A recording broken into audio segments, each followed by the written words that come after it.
Hello students, welcome back to my channel. आज हम लोग आपकी वर्कशीट नंबर 7 करने वाले हैं, जो आपकी सोशल साइंस की वर्कशीट है।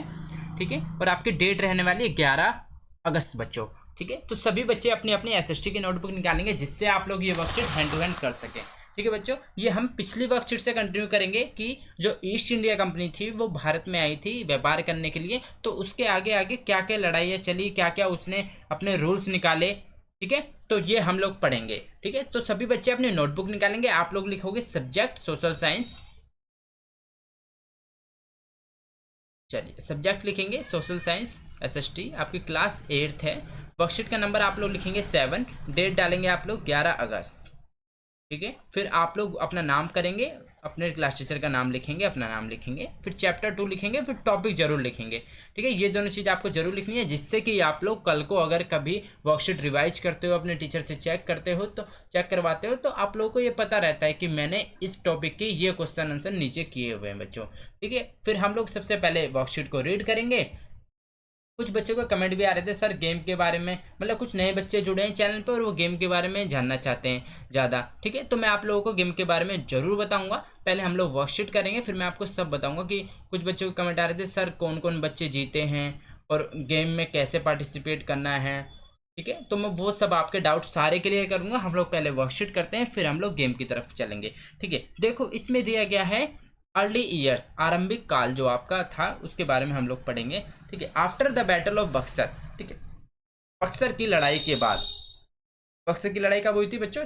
1764 में। हमने लास्ट में पढ़ा था कि इसकी लड़ाई हुई थी। फिर क्या, कंपनी खुद ही क्या, खुद की ही नवाब बन बैठी थी। ठीक है, जैसे हमने पहले लास्ट क्वेश्चन भी एक किया था कि कंपनी खुद नवाब कैसे बन बैठी। ठीक है, उसके बाद का हम लोग पढ़ने जा रहे हैं। 1764 में बक्सर की लड़ाई के बाद क्या हुआ, ईस्ट इंडिया कंपनी, ठीक है, appointed political and commercial agent known as resident. उनने क्या किए कि जो पॉलिटिकल और कमर्शियल एजेंट थे, जो आपके राजनीतिक और व्यावसायिक प्रतिनिधि थे, उन्हें क्या नाम दे दिया, रेजिडेंट का नाम कहा गया इंडियन स्टेट्स के अंदर। ठीक है, उन्हें बोला गया रेजिडेंट्स।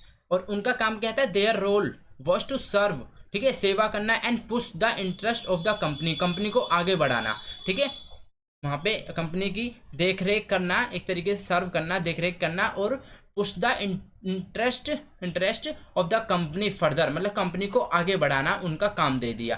ठीक है, मतलब हमारे ही लोगों को लेकर और हम उनकी कंपनी को आगे बढ़ाने को बोल दिया।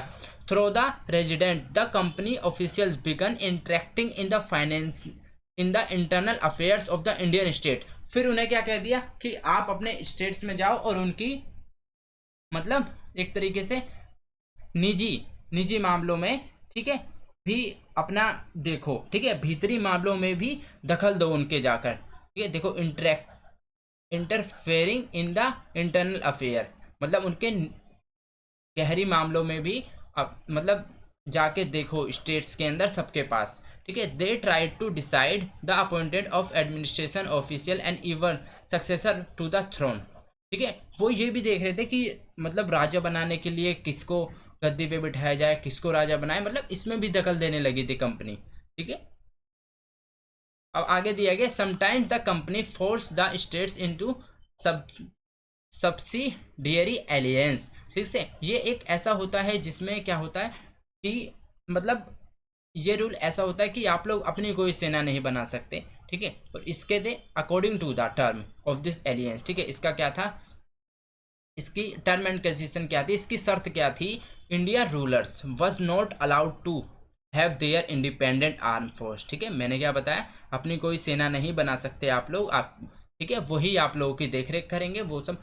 अगर, और उसके बदले वो आपसे चार्ज लेंगे कि हम तुम्हारी, मतलब हम अपनी फोर्स रखे हैं तो तुम्हारी देखरेख करेंगे, तो हम तुमसे चार्ज लेंगे। ठीक है, they were to protect by the company. ठीक है, वो क्या, लोग क्या है, कंपनी द्वारा प्रोटेक्ट किए जाएंगे, but for that rulers have to pay for the subsidiary force to the company, और आपको इस फोर्स के लिए कंपनी को पे करना पड़ेगा। और if the Indian rulers fail to make the payment, अगर तुम पे नहीं कर पाओगे तो आपका क्या, टेरिटरी का पार्ट ले लिया जाएगा, मतलब कब्जा कर लेंगे वो लोग उनकी और जगह। ठीक है, जैसे उन्होंने कब्जा करके अपनी कंपनी खोली है, ऐसे ही वो और भी जगह उसकी कब्जा कर लेंगे।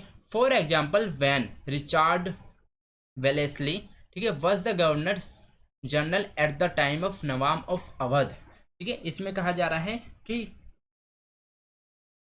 जब रिचर्ड वेलेंजर गवर्नर जनरल था उस समय अवध के नवाब को, ठीक है, क्या किया था, seized half of his province 1821 when we was unable to pay off subsidiary force.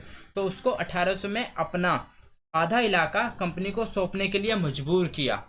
ठीक है, तो इसमें कहा जा रहा है हाफ ऑफ हिज प्रोविनेंस, मतलब आप अपना आधा इलाका क्या करो, कंपनी को सौंप दो। Hyderabad was also force to cede, ठीक है, cede territories on smaller similar ground. ठीक है, एट द एंड उन्होंने क्या किया, हैदराबाद के कई इलाके भी उन्होंने छीन लिए। ठीक है, तो यहां तक का ये हुआ आपका। अब आते हैं हम लोग डायरेक्ट कन्फ्रंटेशन। ठीक है, सीधी लड़ाई। ठीक है, सीधी झगड़ा या फिर डायरेक्ट लड़ाई आप हम देखेंगे। इसके बाद क्या हुआ, after gaining strength in the early years the company resorted to directly military. ठीक है, क्या हुआ, आरंभिक वर्षों में शक्तियां अर्जित करने के बाद जब कंपनी को अपने राजनीतिक, ठीक है, direct military confrontation when he saw threat its political and economic interest. ठीक है, राजनीतिक और आर्थिक हितों पर भी खतरा दिखाई दिया। तो फिर क्या हुआ, this can be understand through the following two example. इसके द्वारा हम दो एग्जाम्पल के द्वारा समझेंगे। तो उसने कंपनी के कैसे कैसे रास्ते अपनाए थे, कंपनी ने उनसे क्या करने के लिए, कब्जा करने के लिए। ठीक है, अब चलते हैं हम मैसूर। ठीक है, इसमें दिया गया है टीपू सुल्तान ऑफ मैसूर के बारे में।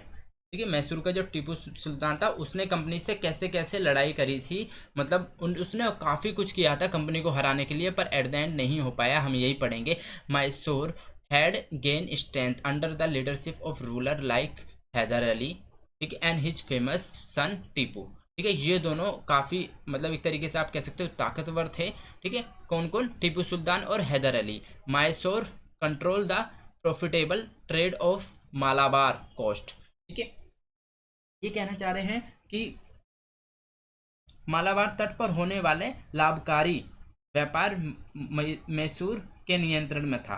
ठीक है, उस टाइम पे क्या, जो भी वहाँ पे व्यापार होता था मैसूर के अंदर था, जहाँ से कंपनी क्या करती थी, लेकिन कंपनी क्या क्या करती थी, वेयर द कंपनी परचेज, क्या खरीदती थी, सैंडलवुड, पेपर, कैरामोडोन, मतलब कि आपका क्या हो गया, ये सब जो हो गया आपका काली मिर्च, लकड़ी, ठीक है, चंदन की लकड़ी और इलायची खरीदती थी। ठीक है बच्चों, ठीक है, सैंडलवुड आपका हो गया चंदन की लकड़ी, याद रखना है, सैंडलवुड मतलब चंदन की लकड़ी। पीपल मतलब आपका हो गया काली मिर्च, और कार्डामोम मतलब हो गया आपका इलायची। ठीक है बच्चों, अब देखो 1785 में क्या हुआ, Tipu Sultan stop the export of, ठीक है, इन सब का उनने क्या कर दिया, काली मिर्च और चंदन की लकड़ी और आपका ये था कैडामोम, ठीक है, इलायची, इन सब का क्या बंद कर दिया। ठीक है, मतलब उसने कहा ऐसा कि मैं एक्सपोर्ट करना बंद कर दूंगा।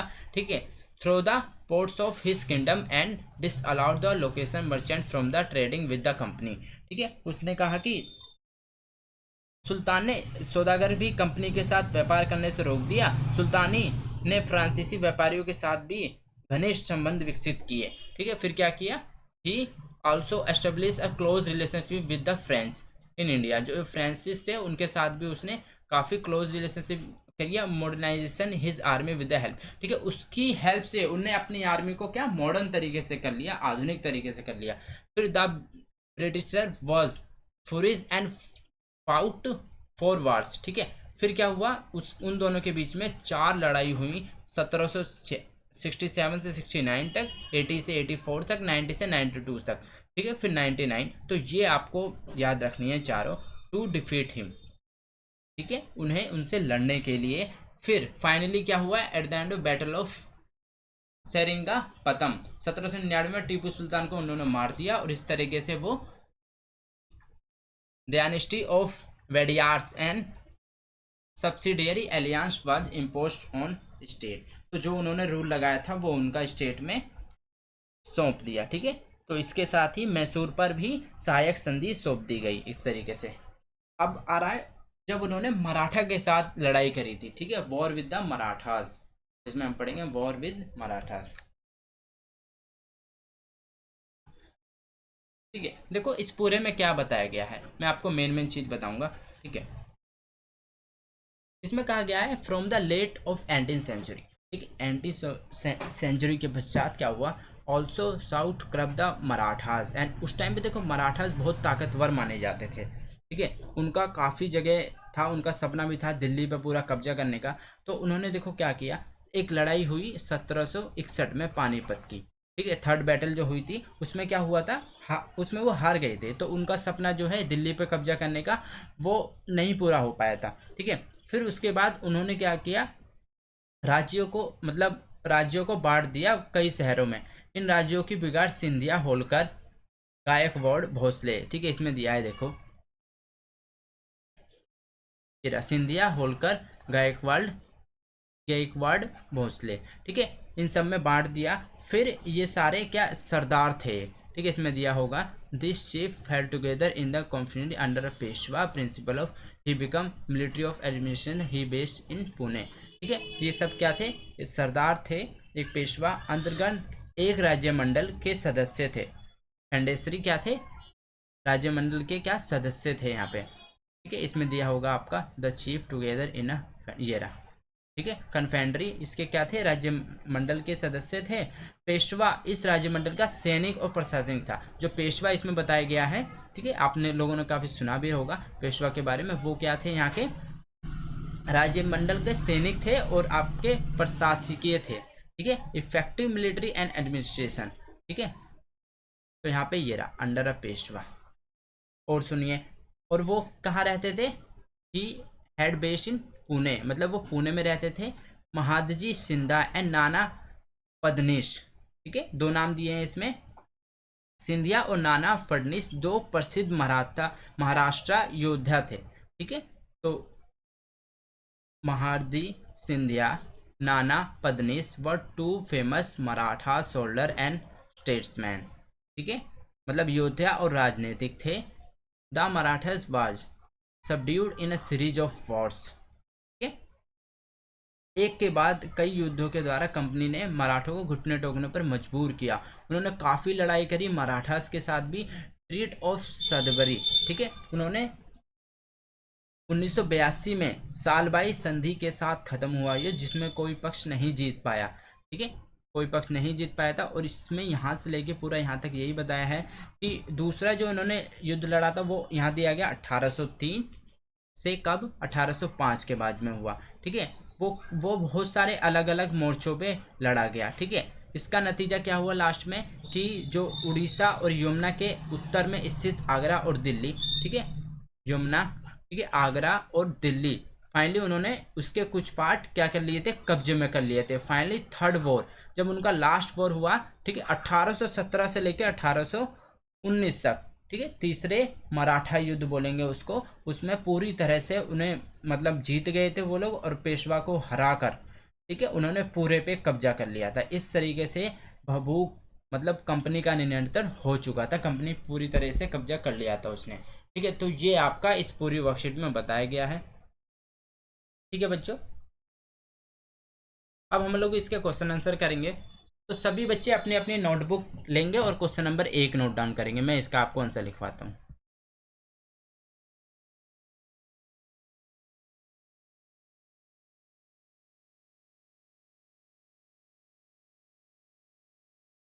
होप करता हूँ सभी बच्चे ने नोट डाउन कर लिया होगा। मैं इसका आपको आंसर लिखवा देता हूँ। ठीक है, हम लोग करेंगे आंसर नंबर 1।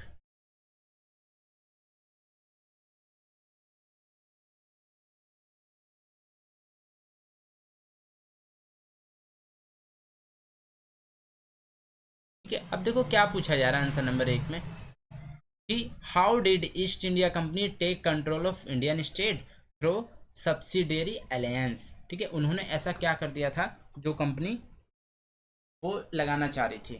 ठीक है,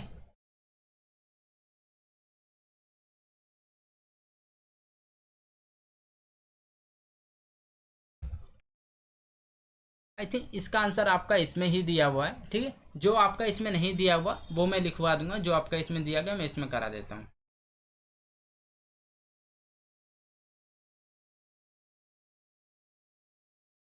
क्योंकि हमने अभी पढ़ा था, अगर आपको याद हो, सब्सिडरी एलियंस के बारे में, ठीक है। तो मैं इसको रफ करके आपको पूरा अच्छे से समझाऊंगा कि आपको एक्चुअल में लिखना क्या है, ठीक है बच्चों।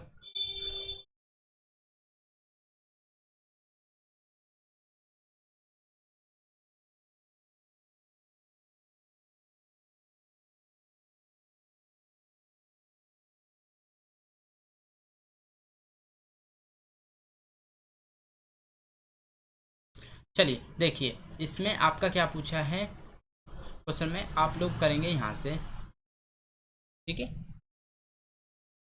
पहले ये लोग आप लोग हेडिंग डालेंगे, ठीक है, सभी बच्चे हेडिंग डालेंगे इसको, सब्सिडियरी एलियंस, ठीक है। अब आप लोग यहाँ से लिखेंगे, according to the term of this alliance sometimes the company, नहीं, फिर आप यहाँ से लिखेंगे according to the terms of alliance, ठीक है। ये वाला नहीं लिखेंगे आप लोग, ठीक है, ये आप कट कर देंगे, ठीक है। ये कट करके आप लोग पहले हेडिंग डालेंगे, फिर आप लिखेंगे according to the term of, मैं अंडरलाइन कर देता हूँ जो जो आपको लिखना है, ठीक है। Indian rulers were not allowed to have their independent and arm force, ठीक है। अब they were protected by the company but for that ruler have to pay for the subsidiary forces to the company,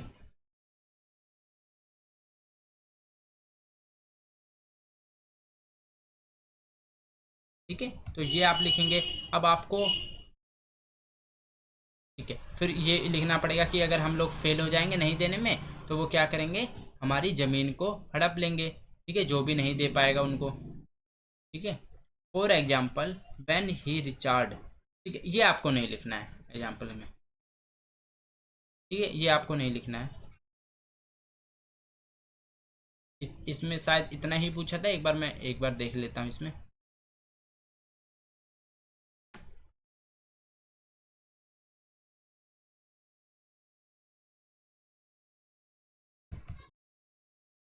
ठीक है। इसमें देखो बस इतना ही पूछा था, how did East India company take control of Indian states through subsidiary alliance, ठीक है। आप इतना ही लिखेंगे, बहुत है यहाँ तक, यहाँ से यहाँ तक, ठीक है। ये आपका आंसर नंबर 1 हो गया,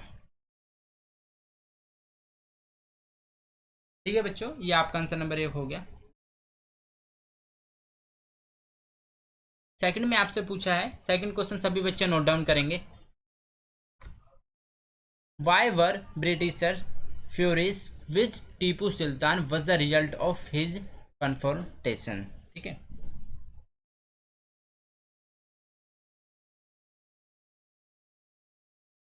देखो, उसने क्या कर दिया था, उसने टीपू सुल्तान ने ऐसा क्या किया था जिससे वो लोग उससे लड़ाई कर बैठे थे और उसको हरा दिया था, ठीक है। टीपू सुल्तान ने क्या किया था, वो भी जो भी चीज़ें बेची जा रही थी उसने वो लेके जाने से मना कर दिया था, ठीक है बच्चों। उसने क्या किया था कि आप लोग नहीं लेके जाएंगे, और उसने उससे युद्ध किए, ठीक है। कितने युद्ध किए मेन आपको ये बताना है, ठीक है। तो उसके लिए मैं आपको बताता हूँ क्या लिखना है आपको, ठीक है। इसमें से सारा नहीं लिखना है, जितना पूछा है हम सिर्फ उतना ही आंसर देंगे बच्चों।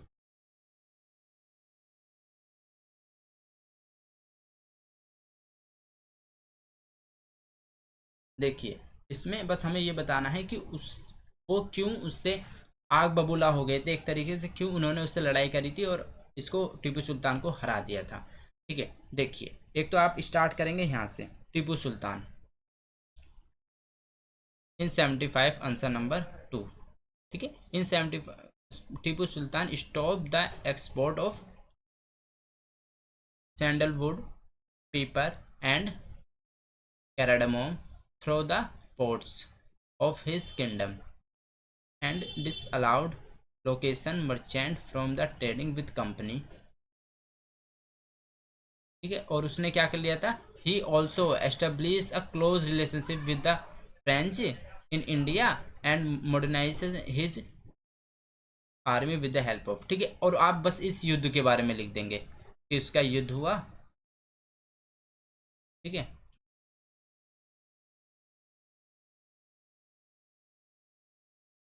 ठीक है। बस आपको इतना लिखना है, यहाँ से लेके यहाँ तक आंसर नंबर 2 हो गया बच्चों ये आपका। ठीक है,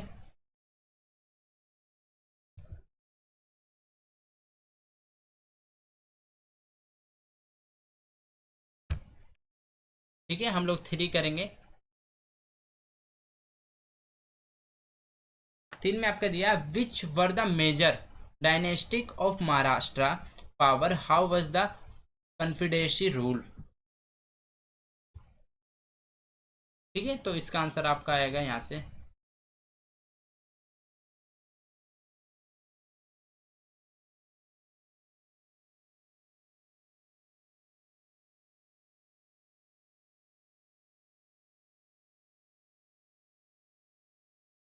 देखिए इसका आंसर आप लोग लिखेंगे, इस बार आपके सारे ही आंसर इसमें दिए हुए थे एज इट इज, इसलिए मैंने आपको नहीं लिखवाए हैं।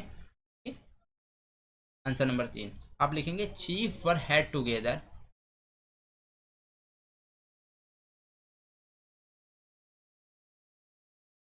आप लोग यहाँ से लिखिए चीज सरदार बिलोंगिंग टू। ठीक है, क्योंकि उसमें आपका फिर पूरा कवर हो जाएगा।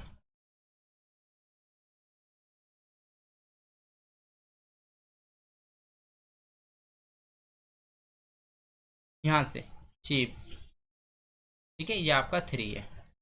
Chief sardars belonging to dynastic such Scindia, ठीक है, होलकर, गायकवाड़, भोसले। ठीक है,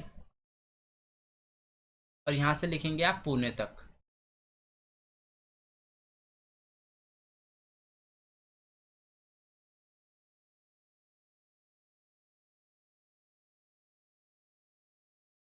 ठीक है, यहाँ तक लिखेंगे पुणे।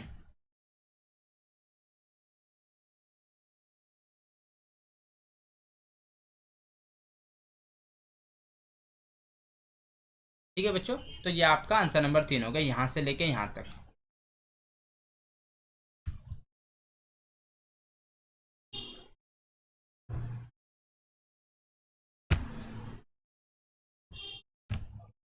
होपफुली सभी बच्चों ने नोट डाउन कर लिया होगा। लास्ट क्वेश्चन की तरफ चलते हैं आपके। इसमें देखिए how were Marathas subdued by the east India company. ठीक है, अंत में कैसे वो विनर हो गए, मतलब कैसे उनको हरा दिया। ठीक है, तो इसमें आप लोग इसमें भी लास्ट में देखो यहाँ पे दिया गया है,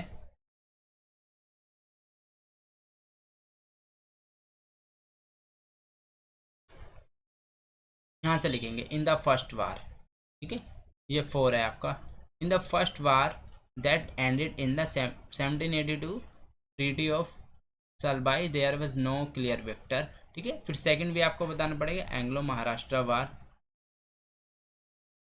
ठीक है, यहाँ से resulting in British gaining Orissa the territories of the north Yamuna. ठीक है, उन्होंने यहाँ पे कब्जा कर लिया। फिर फाइनली द थर्ड एल्गो Maharashtra war of 1890 crushed Maratha power. ठीक है, यहाँ तक। ठीक है, 4 का आंसर आपका यहाँ से यहाँ तक। आई थिंक सभी स्टूडेंट ने क्वेश्चन कर लिए होंगे। ठीक है, तो फर्स्ट 4th ये रहा, 3rd ये रहा, 2nd ये रहा बच्चों आपका, और 1st ये रहा। ठीक है, ये आपके आंसर हैं इसमें सभी। एडजेक्टिव दिए थे इसलिए मैंने बता दिया था। बाकी देखिए गेम के बारे में बता देता हूँ मैं। देखो बहुत सारे स्टूडेंट आंसर देते हैं, जो बच्चा पूरी वीडियो देखता है वही आंसर दे पाता है। ठीक है, और जो डेली वर्कशीट करता है, तो मैं बच्चा उसी बच्चे को सेलेक्ट करता हूँ। देखो नाम एक ही है, सूरज, ठीक है, पूर्णिमा और आपका अंबर, ये 3 बच्चे लास्ट सेलेक्ट हुए थे। जिसने टेलीग्राम चैनल ज्वाइन कर रखा उसको पता है। ठीक है, मैं वहाँ पे नाम डालता हूँ स्क्रीनशॉट के साथ। ठीक है, जिस बच्चे ने टेलीग्राम नहीं ज्वाइन कर रखा उसके साथ थोड़ी प्रॉब्लम हो सकती है, इसलिए आप लोग ठीक है टेलीग्राम ज्वाइन कर लीजिए, लिंक दिया गया है डिस्क्रिप्शन में। ठीक है, उस पर क्लिक करके आप लोग ज्वाइन कर सकते हो। और जो बच्चे नए हैं ये जानना चाहते हैं गिफ्ट की लिस्ट, देखो इसमें आपका एक स्मार्ट वॉच है, ठीक है, एक आपका हेडफोन है, एक आपका ब्लूटूथ वाला हेडफोन है, एक आपके वॉलेट है और एक आपका N95C। ये 5 गिफ्ट हैं जो आप लोगों को मिल सकते हैं। ठीक है बच्चों, इनमें से कोई भी एक आपको मिलेगा, तो सभी स्टूडेंट पार्टिसिपेट करिए अगर आप लोगों को गेम जीतना है तो। ठीक है, चलिए मिलते हैं नेक्स्ट वर्कशीट में। Till then bye, be safe, stay healthy. जय हिंद, जय भारत।